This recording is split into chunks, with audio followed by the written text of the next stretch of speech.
to try some?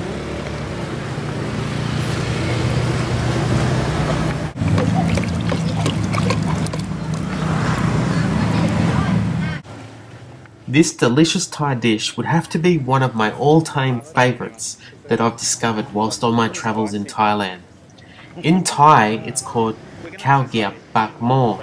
In English, I still cannot get a direct translation, even after asking many of my Thai friends and even trying Google Translate, but essentially, it's a Thai steamed wonton.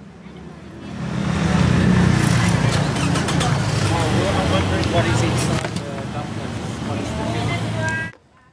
The rice paper is made right there on the spot using a steamer, and the stuffing is a delicious mixture of pork, pounded nuts, and a mixture of other flavours that give it a sweet and crunchy taste that will have your taste buds jumping up and down in excitement. I think it was 2 batches. It's like 10 of them or something.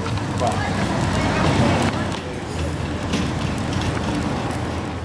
As usual with the street food carts, the price is very reasonable at only 25 baht or around about $1 for 8 to 10 pieces served up with fried onion flakes and skewers in a takeaway dish.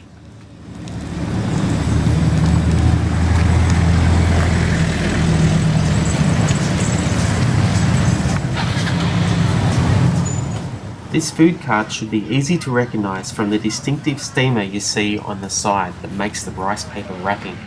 I highly recommend that if you see this cart in your travels, you give it a try.